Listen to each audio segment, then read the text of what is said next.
Assalamualaikum warahmatullahi wabarakatuh. Ibu. Waalaikumsalam warahmatullahi wabarakatuh. Enggak. Selamat pagi Ibu. Bagaimana kabar Ibu pagi hari ini? Alhamdulillah untuk saat ini masih bisa diberikan kekuatan, terutama nikmat sehat sehingga masih bisa menjalankan kuliah dan aktivitas keseharian. Dan Bu Risma pun sama, mudah-mudahan yang sama berlaku untuk Bu Risma juga. Terima kasih Ibu atas doa dan motivasinya. Alhamdulillah Ibu sekarang kita bisa bertemu bersilaturahmi Ibu dalam keadaan sehat. Sebelumnya saya mengucapkan maaf Ibu mengganggu aktivitas Ibu. Dan saya sangat tidak mengganggu.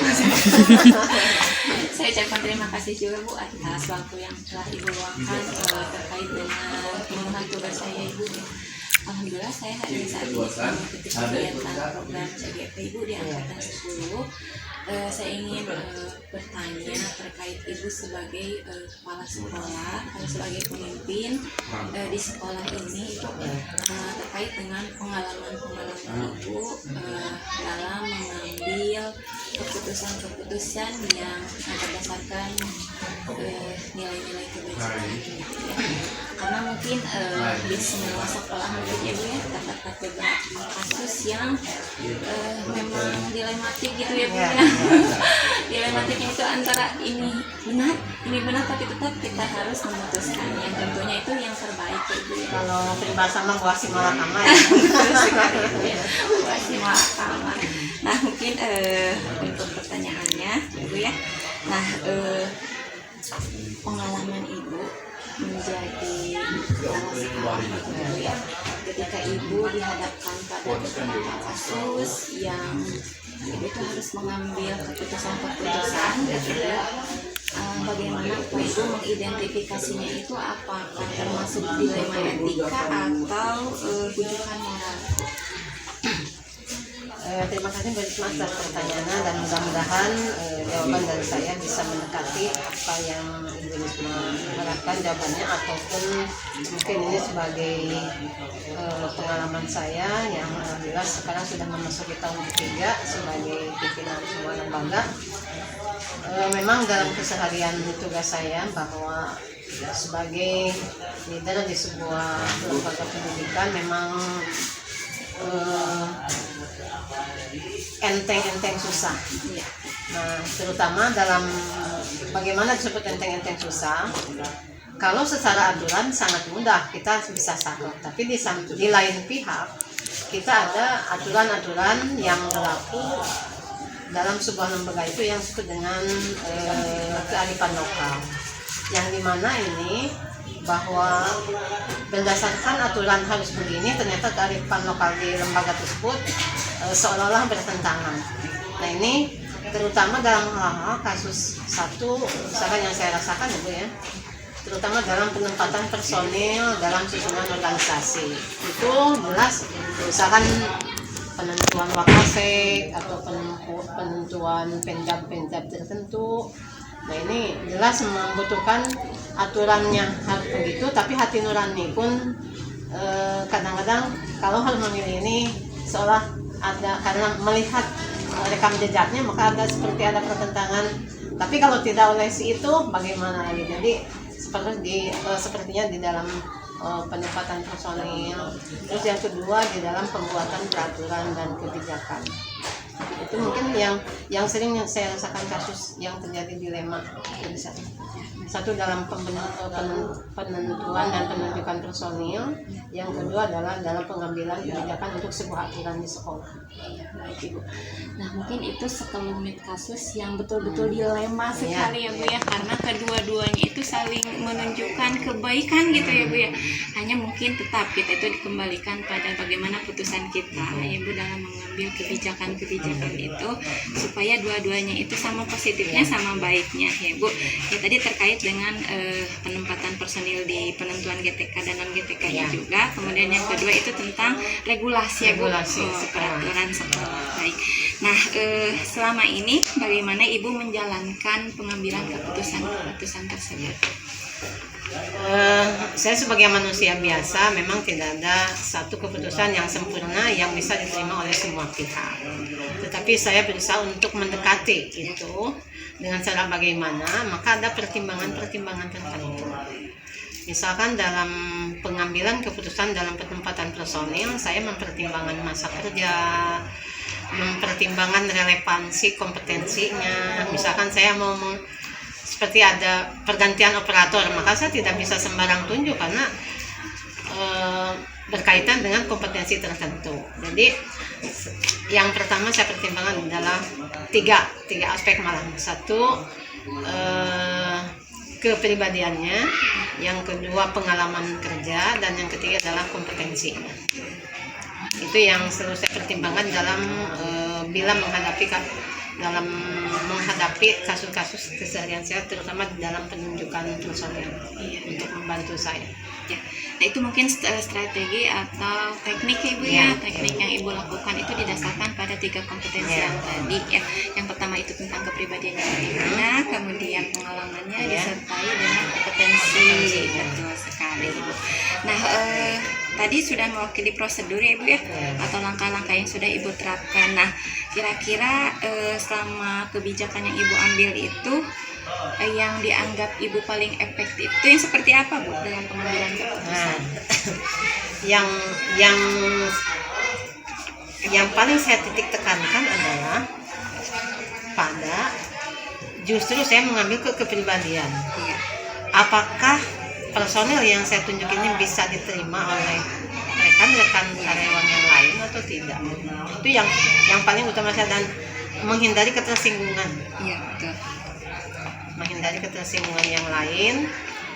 Meskipun memang setiap manusia kan ada pikiran positif, ada pikiran negatif, tapi secara keseluruhan saya bahwa personil yang saya tunjuk itu diterima dan bisa melancarkan kinerja, karena saya yang bekerja itu bukan saya tetapi adalah rekan-rekan, maka harus ada relevansi dengan keinginan rekan-rekan yang lain. Hebat sekali Ibu ya, pengambilan dalam keputusan itu betul, kita itu tidak bisa berjalan sendiri ya. Di dalam sebuah sistem dan sebuah organisasi itu tentu harus adanya kolaborasi ya Ibu. Kemudian bagaimana kita berupaya tentu dengan berdiskusi terlebih dahulu, kemudian pengambilan keputusan itu berdasarkan demokrasi atau musyawarah. Tapi tetap kan untuk pengambilan keputusan terakhir itu ada di pimpinan. Betul sekali Ibu. Itu sudah efektif ya Ibu ya, berdasarkan alhamdulillah. Meminimalisir resiko. Iya betul, supaya tidak timbul sesuatu yang tidak diharapkan. Ekses, betul sekali. Nah dari kebijakan-kebijakan tadi Ibu, kira-kira apa yang menjadi tantangannya? Yang paling banyak jadi tantangan adalah yang pertama dari sisi manusianya. Yang kedua, terutama dalam penentuan pengambilan sebuah keputusan, misalkan pembuatan tata tertib atau pembiasan sekolah, saya banyak mempertimbangkan dengan keinginan orang tua, tokoh masyarakat di sekitar sekolah, sehingga kebijakan sekolah tidak bertentangan dengan adat istiadat lingkungan masyarakat setempat. Seperti contoh ya Ibu, yang contoh kecilnya, misalkan saya dalam seragam sekolah olahraga itu harus pakai kaos, bawahnya training.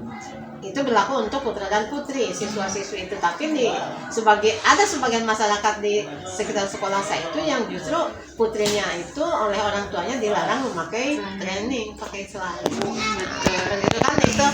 Maka jalan apa yang saya pakai? Maka saya berembuk dengan guru olahraganya. Bagaimana baiknya? Yang penting kegiatan berjalan dengan lancar dan tidak ada penolakan secara kontroversial dari masyarakat. Jadi sebetulnya juga Ibu ya, kebijakan-kebibijakan itu harus secara stakeholdernya itu terlibat semua Ibu, atau komponennya itu orang tua jelas Ibu ya, kemudian masyarakat, guru, rekan sejawat, pimpinan, sama pihak-pihak terkait juga gitu ya Ibu. Nah tadi itu mungkin tantangan-tantangan yang Ibu temui gitu, tapi sejauh ini gitu kasus-kasus tersebut juga alhamdulillah selesai ya Bu, bisa gitu ya, bisa diselesaikan. Nah ketika Ibu menyelesaikan kasus-kasus tersebut, Ibu apakah Ibu sudah punya rentang waktu atau jadwal khusus atau diselesaikan langsung pada saat kasus terjadi gitu? Tergantung masalahnya Bu. Jadi ada yang spontan, ada yang berdasarkan waktu. Yang mana yang spontan, yaitu ketika saya menentukan kebijakan yang tidak berupa periodisasi. Ya. Nah, misalkan kalau begini, bahwa tata tertib ini berlaku untuk 1 tahun ke depan, atau misalkan wakasek ini berlaku untuk sekian. Nah, pada yang berlaku periodisasi, maka saya mengevaluasi sepanjang periode itu, lalu ada endingnya nanti di momen-momen tertentu pada saat berakhirnya periode itu. Karena kalau misalkan saya pemberhentian di tengah-tengah, maaf Ibu, ini konsep yang saya lakukan, itu takut adanya efek negatif bahwa ada ketidakterpakaian atau ada pencabutan sehingga itu terlalu frontal. Iya, betul sekali ya. Jadi penyelesaian kasus itu dilihat dari kasus apanya dulu. Ya, begitu kasus ya, apa Bu, ya? Ada yang bisa spontan saat itu, ada yang berdasarkan waktu. Betul, tergantung bagaimana kasusnya. Tadi terkait dengan kalau mungkin kasusnya agak ringan dan tidak membutuhkan keterlibatan orang banyak, mungkin bisa ya Bu saat itu juga spontan. Kalau untuk rentang waktu tertentu itu biasanya terkait dengan banyak pihak gitu ya, masa kerja juga. Ibu ya.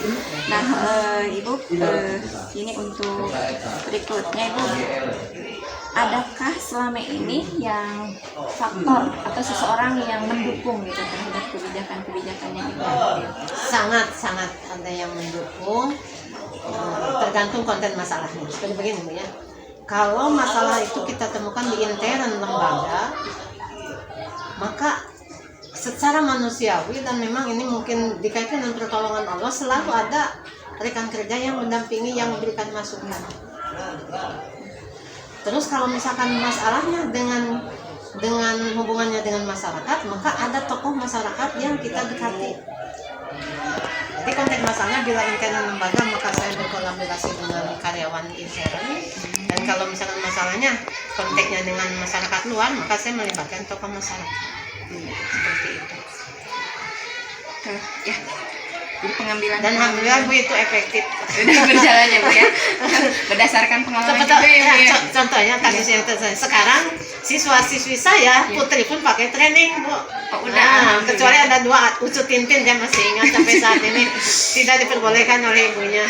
Iya betul, kalau dilihat dari paradigma Ibu ya, itu antara kesetiaan, mungkin ya, kesetiaan siswa tersebut terhadap patuh terhadap orang tuanya dan keyakinannya.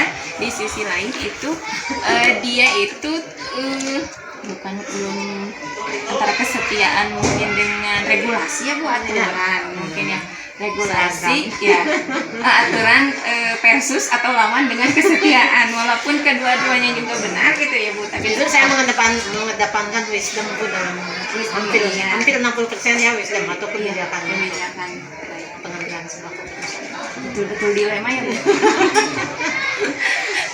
Dilema karena semuanya menunjukkan kebenaran, semuanya juga menunjukkan ada landasannya gitu ya Bu, ada dasar-dasarnya juga. Bahkan ke siswa pun Bu, seperti ini, ada kasus anak ingin ganti nama siswa, gitu ya. Padahal saya sudah menekankan, ya aktenya ini, ijazah SD-nya ini, di kakaknya ini, sehingga saya sarankan toh 1 panggilan saja yang dirubahnya. Tidak mau, dia mau sampai ke absen di sekolah juga. Jadi itu kan padanya anak tidak mau sekolah, coba Ibu, dengan ingin ganti nama, kalau tidak diganti maka dia ingin keluar sekolah. Sampai segitunya Bu ya. Tapi alhamdulillah berkat pendekatan saat ini anak tersebut masih sekolah dengan nama yang sama. Ya ya ada terjadi seperti itu. Masya Allah, ada-ada aja ya Bu ya kasus. Iya. Nah, Ibu mungkin untuk pembelajaran ya, dari kasus-kasus tersebut, apa pembelajaran yang dapat Ibu? Satu kesimpulan dari saya yang bahwa kebijakan dan kebijaksanaan, artinya kebijakan itu adalah aturan yang harus kita pakai, itu harus dibarengi dengan kebijaksanaan. Aturan yang dibarengi dengan kebijaksanaan. Keren sekali Bu motonya. Hebat sekali Ibu motonya. Iya, kalau misalnya kita berbicara dengan kebijakan itu selalu dengan hati nurani ya Bu ya. Dengan hati nurani dan jelas harus bijak, harus adil, harus proporsional gitu ya Bu. Biar semuanya juga bisa berjalan dengan lancar, dengan nyaman untuk semua ya. Ibu, itu ya, alhamdulillah banyak sekali tadi informasi-informasi terkait dengan pengalaman Ibu dalam menyelesaikan beberapa kasus di rumah etika gitu ya. Nah, mudah-mudahan ini kebaikan-kebaikan itu bisa digunakan khususnya bagi kami yaitu untuk rekan-rekan. Terima kasih atas waktunya. Sama-sama. Maaf sudah mengganggu. Tidak sama sekali, dan kita doakan mudah-mudahan program Ibu Risma bukan cepat selesai karena ini ada waktunya. Mudah-mudahan selesainya dipermudah. Lancar ya, Bu, ya. Lancar. Terima kasih. Assalamualaikum warahmatullahi wabarakatuh. Waalaikumsalam.